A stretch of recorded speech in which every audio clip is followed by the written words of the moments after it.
Now these freshly seasoned wings go into a gas-fired oven, where they bake at approximately 250 degrees Celsius for 8 to 11 minutes. They come out fully cooked and ready to eat. Then they go into a freezing mechanism for about half an hour. Then to the automated packaging department, where they're sealed in a bag. These chicken pieces, wings, tenders and breasts are prepared differently. After seasoning, they travel through a rotating drum that coats them in a flour and breadcrumb mixture, then into a second drum for a second coat.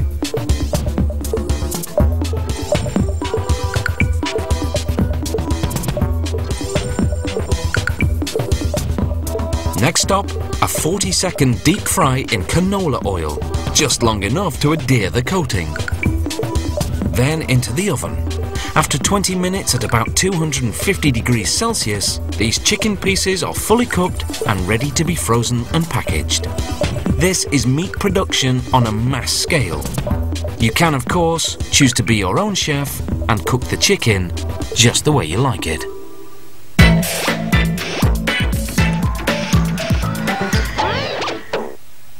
They started out a generation ago as simple black and white tennis games on a TV screen. Today's video games are vivid, sophisticated and fast-moving, driven by state-of-the-art computer software featuring the latest in high-tech graphics.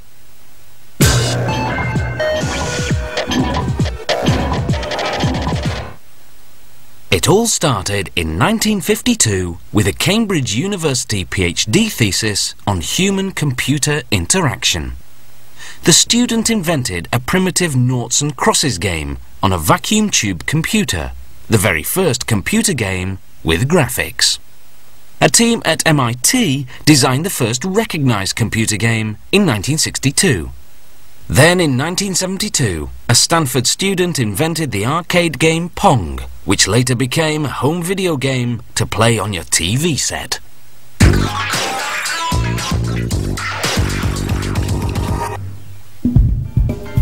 The whole process begins with the people who form what's called the core team. They brainstorm in meeting after meeting to hammer out the concept, how the game will look, and how it'll work. Then they plan out the production schedule, assigning who'll do what and when. The team break down the game on paper and color code the components, then post them on a bulletin board that'll act as the production's nerve center. Work on the artistic concept begins. Artists sketch out the characters and backgrounds on paper in a scene-by-scene storyboard. Graphic artists recreate those storyboard drawings three-dimensionally on a computer. This step enables the development team to use the latest in computer animation technology to bring the game elements to life by adding colors, textures, shading, and of course, movement. After developing a preliminary version of each character, the animators superimpose a skeleton. By manipulating the skeleton, they make the character move. They experiment with different movements until they decide on which ones they'll use for the game.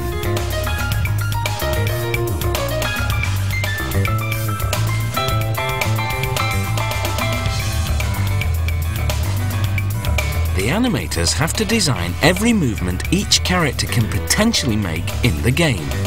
That's 700 movements for this main character alone. Once that's done, they flesh out the character's features and costumes to completion.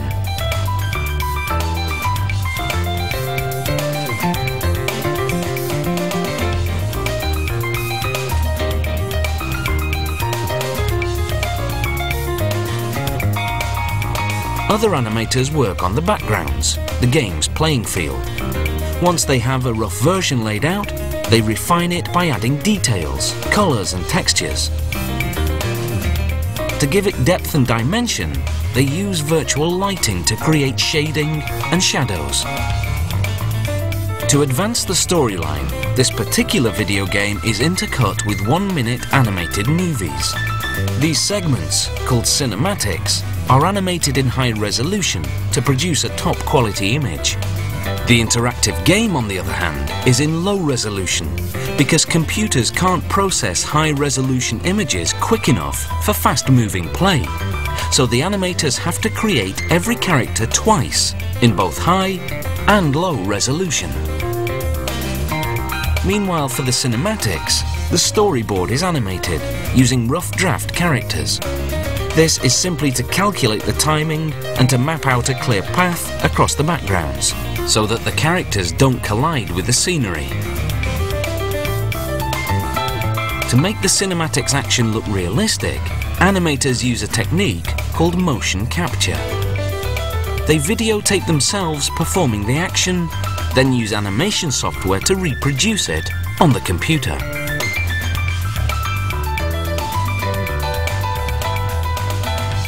Computer programmers create the video game's menu settings, among other features. Computer engineers design the artificial intelligence, the brain that runs the game, which is made up of thousands of computer codes. For the cinematics, actors record the characters' lines.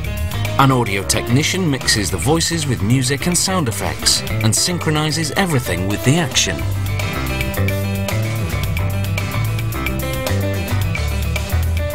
Now they take the video game out for a test drive. Do the characters move the way they're intended? Do they go where they're supposed to? Or do they run into trees and walk through walls? This is the development team's last chance to rid the game of any bugs. After that, the company can finally market this video game and hope it becomes a hit.